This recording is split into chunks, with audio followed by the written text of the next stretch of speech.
Em nome do Pai, e do Filho, e do Espírito Santo. Amém.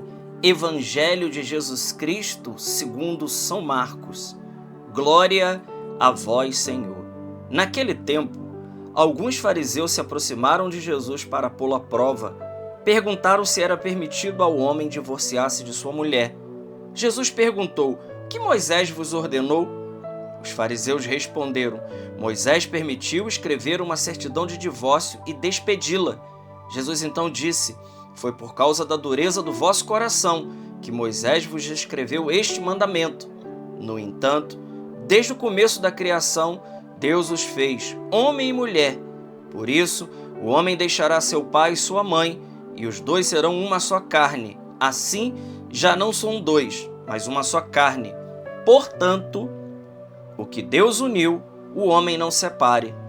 Em casa, os discípulos fizeram novamente perguntas sobre o mesmo assunto.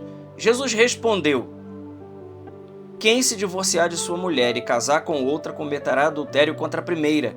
E se a mulher se divorciar de seu marido e casar com outro, cometerá adultério.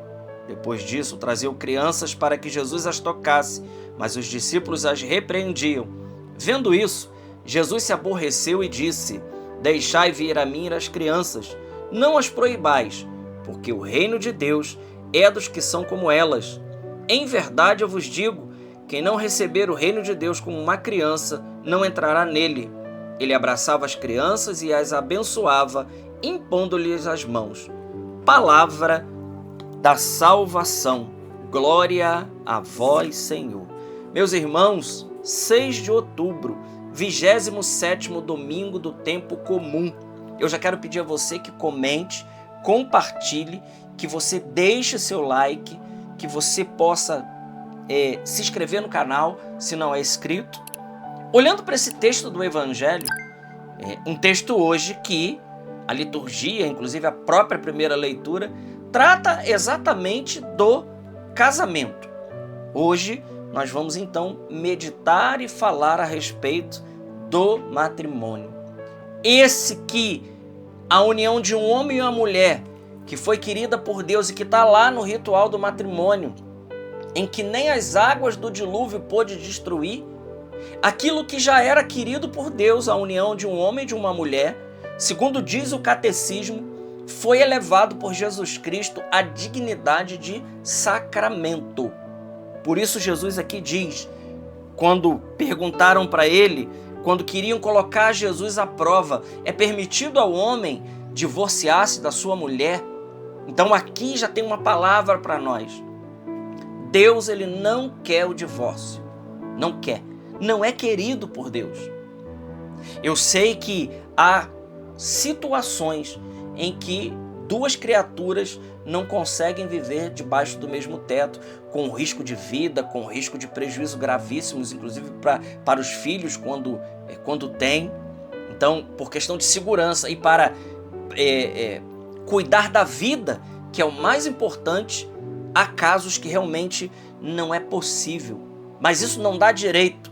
Isso não dá direito nem a um lado e nem ao outro. Se aquele casamento foi verdadeiro, se ele foi válido, não há possibilidade de arrumar uma terceira pessoa. Não há. Jesus aqui está dizendo, é muito claro. Inclusive, numa outra passagem do Evangelho, dizem para o Senhor, olha, se a situação do homem com a mulher é assim, melhor então é não casar, porque isso daí dá muito trabalho. Então veja, Jesus aqui está falando de algo profundo. Algo que nós precisamos bater nessa tecla hoje. O Evangelho hoje quer puxar de nós para isso. Deus, ele não quer. Deus, ele não quer. Ele não quer. Não quer. Ele não quer o divórcio. Nós precisamos ver isso aqui, meus irmãos. É sério. Então, Jesus falou, o que Moisés escreveu, ordenou? Moisés disse que poderia dar uma carta de divórcio. E Jesus diz, no princípio, e ele está lembrando da condição original do homem e da mulher, no princípio não era assim. E ele diz algo agora que é desconcertante para alguns. Ele diz, no entanto, desde o começo da criação, Deus fez homem e mulher. Por isso, o homem deixará seu pai e a sua mãe e os dois serão uma só carne. E aqui a gente sempre diz uma palavra, né? Quem casa, quer casa. Isso é verdadeiro. Não dá para continuar vivendo a vida dos pais. Não. Quando nós assumimos a nossa família passa a ser marido, mulher e filhos. Mas e os pais e os tios? São familiares nossos, continuam sendo, vamos continuar amando. Mas a família estabelecida por Deus a partir daquele momento é marido, mulher e filhos. É assim. Por isso diz aqui, o homem deixa pai e mãe. É preciso cortar o cordão umbilical. Que às vezes tem pessoas grandes que não cortaram ainda o cordão. É preciso cortar, sim. E com isso não quer dizer que nós não vamos cuidar dos nossos pais, que nós não vamos zelar por eles, que nós não vamos estar juntos, que não vamos conviver. Não é isso. Só que o casal precisa agora de privacidade. Ele precisa da sua casa, ele precisa da sua vida, ele precisa ser independente, ele precisa caminhar pelas suas pernas, porque isso foi querido por Deus. Jesus está dizendo, por isso o homem deixa pai e mãe, se une à sua mulher e os dois são uma só carne. E aqui preciso dizer algo, e que as pessoas também ficam bravas com isso, algumas, né?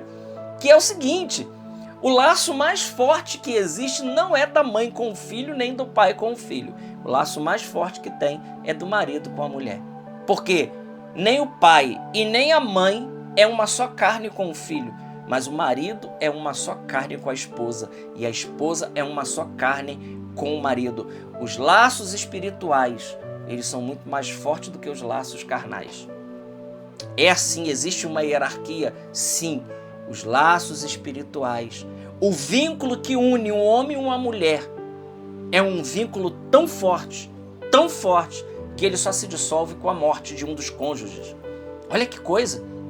Só se dissolve com a morte de um dos cônjuges.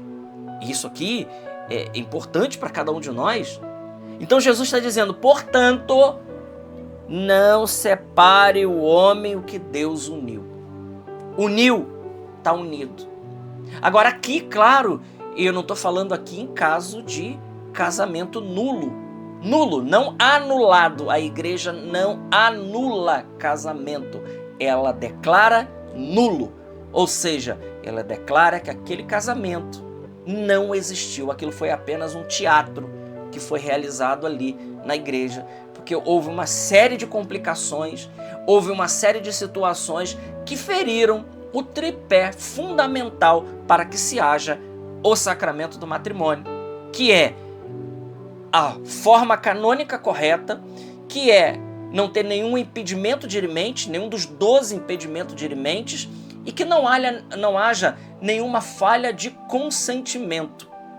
Então, se cumpriu essas 3 regras, se não tem falha na forma canônica, se não tem nenhum impedimento dirimente, se não tem nenhum vício, nenhuma falha do consentimento livre, então, se aquele casamento foi de verdade, nada pode separar, a não ser a morte de um dos cônjuges. Meus irmãos, isso continua valendo. Isso é a palavra de Deus. Veja, essa palavra não é a palavra de um papa, não é a palavra de um bispo, não é a palavra de um padre. Essa palavra é a palavra de Jesus. E que a igreja fiel aos ensinamentos de Cristo, ela não pode, porque ela não tem autoridade para mudar essa realidade.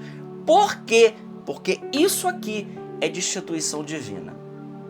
Então, Jesus diz, aquele que se divorcia da sua mulher e arruma outra, comete adultério com ela. É simplesinho assim, está aqui, está narrado aqui. Jesus está dizendo para cada um de nós.